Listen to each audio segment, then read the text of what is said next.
more than 40 days, though, and it doesn't seem like much has changed. It gets worse by the night.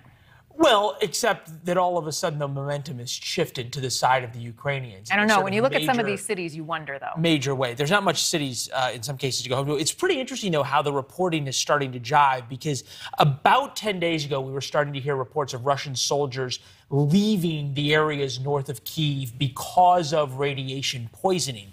We now are understanding what happened, which is they were trying to dig defensive positions around Chernobyl, got radiation poisoning, and left. That was the first indication of these withdrawals around downtown Kyiv and around the suburbs of Kyiv, the siege of Kyiv being lifted. And in its wake, we found these horrific war crimes, dozens of people, hands tied behind their backs, civilians shot by the Russian forces. And there's always this question of what's the proof? Well, now it appears as though the German intelligence agency has authenticated a tape of Russian commanders ordering these atrocities. Take a listen. Машина проехала, не увидели там машины или техника, и 2 человека с рощи по гражданке. Да валите всех нахуй там, ебаный в рот, блядь. Я понял. Тут вся деревня в гражданке. Блядь. Едет гражданская нахуй, в расход, сука, всех. Понял, нет? Да, понял. Своёбы, блядь. And we have seen it time and time again. Leland, as we look, well, here, hello. As we look at that evidence, it is further evidence that Russia still denies these war crimes, these atrocities, the killing, the slaying of civilians. I want to point out just a piece of video and some really sad images that are more evidence to what is actually happening in Ukraine. This is video from Bordyanka. It is a town just outside of the capital of Kyiv. It's about 30 or 40 or so miles, and you can see the destruction to the building. These are search teams that are sifting through this rubble. They're looking for civilians. This city suffered a devastating blow. In fact, President Zelensky said that it was significantly worse than what we saw in Bucha, which is where those atrocities took place. You saw the videos and the images, the horrible images of people's hands tied behind their back, tortured, burned. This town, Bordyanka, has also seen mass devastation. You can see the cars blown up. This was an apartment building. There is just nothing left. This is a city of about 13,000 people. It's a small community. It has already been through rough times in its history, decades and decades ago. If you saw the show last night, we talked about the famine in the 30s and 40s that wiped out millions of people. And here they are yet again having to look at what is going on and rebuild. And then it's images like this of a child's teddy bear amidst the rubble. This is a community that people live. There are several schools, secondary schools, higher education. There's a nursing home in Bordyanka. There are businesses. They have found time to thrive amidst a difficult history. And here you see a kitten that was pulled out of the rubble. They're looking for more than that, though. They're looking for survivors, Leland, in this city that has been devastated by blast after blast. And you wonder, that's just one city. We've seen Mariupol, we've seen Bucha, city after city. And when you talk about progress and changes in momentum, the Ukrainians have had a lot of it, but the Russians have left their mark, a devastating mark on so many cities just like that, Leland.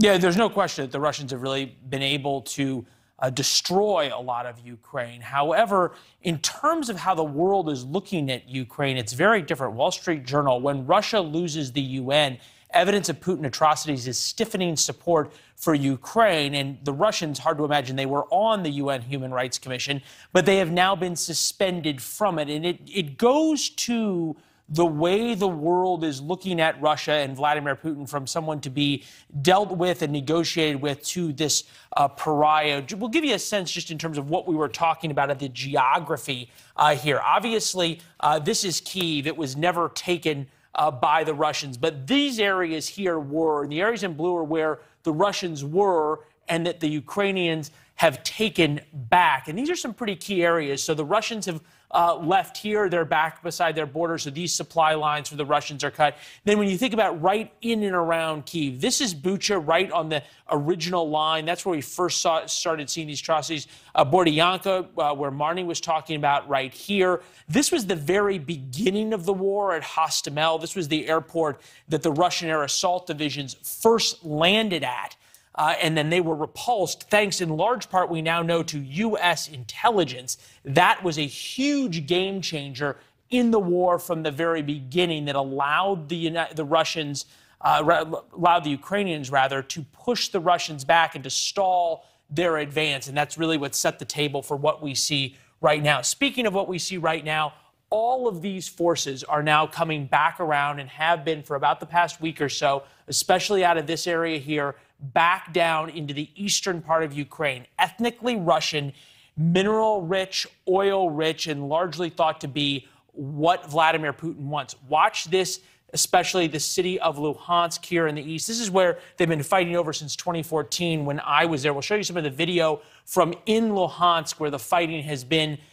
the very worst in terms of the last couple of days. And it's been intense there. This is going to be a much larger scale war. This is not going to be urban fighting in the way that we saw around Kyiv. This is going to be force on force, large columns of armor. And that's why I want to bring in Lieutenant Colonel Danny Davis, Defense Priorities Senior Fellow, both in Desert Storm, Operation Iraqi Freedom, and twice in Afghanistan.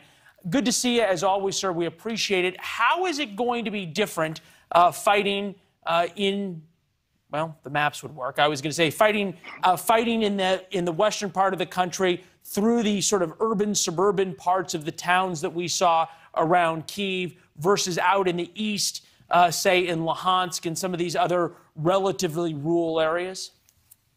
Yeah, you know, I spent actually several years in armored cav regiments and squadrons in Germany, actually back during the Cold War, and we had the job of patrolling the east and west border, always being ready for an armored assault to come across from the Soviet Union. And so we did all kinds of maneuvers and trainings and practices on exactly the same kind of terrain that they're getting ready to fight now, to include live fire drills. So I think I have a pretty good idea what it's going to be, and it's going to be a force-on-force situation. It's going to be really about everything that you can remember from your reels in World War II.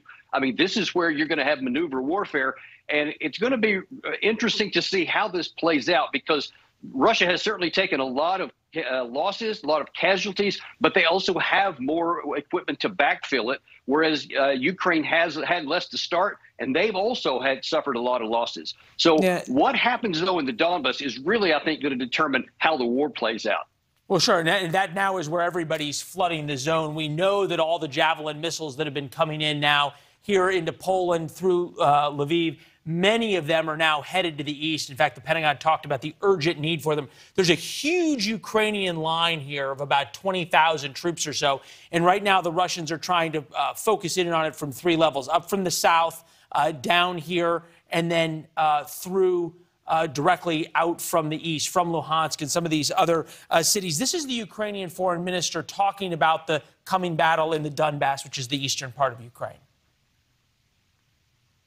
Okay, we don't have the sound bite. The battle for Donbass will remind you of the Second World War, much like you said, Colonel. Russia has its plan, we have ours, and the battlefield will decide the outcome. Talk to us about tactics. Talk to us about strategy. Who has the advantage? How much does U.S. intelligence that we understand is now being given to the Ukrainians help?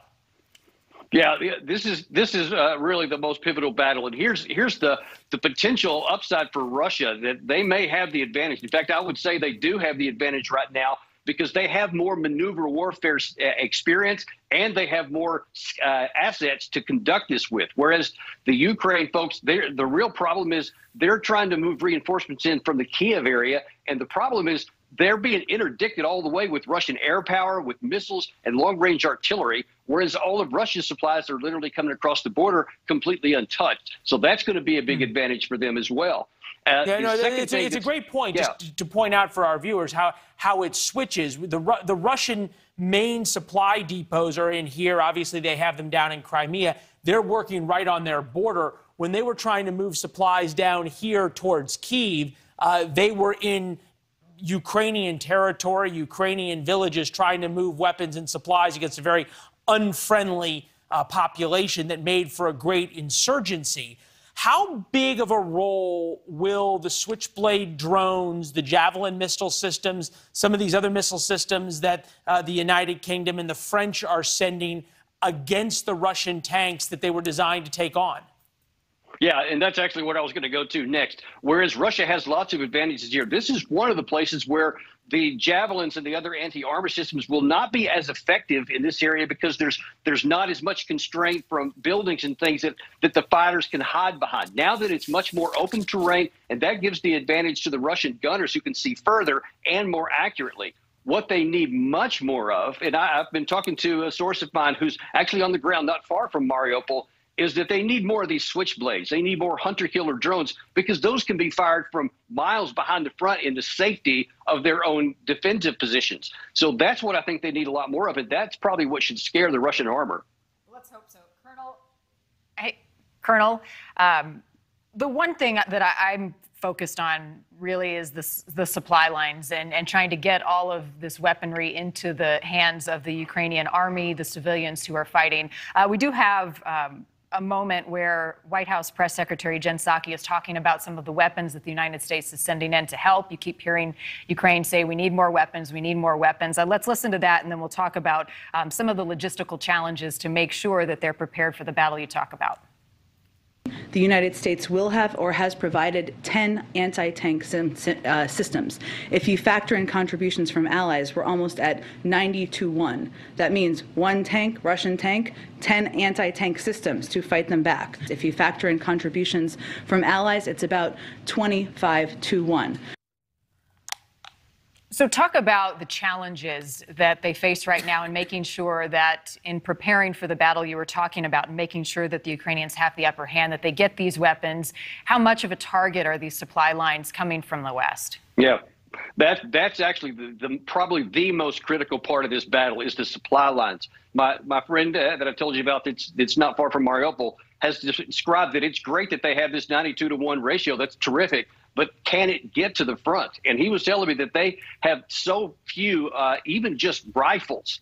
He said that they had like 1 tourniquet for 20 men. They can't get medical supplies down there because the Russians are interdicting it all the way.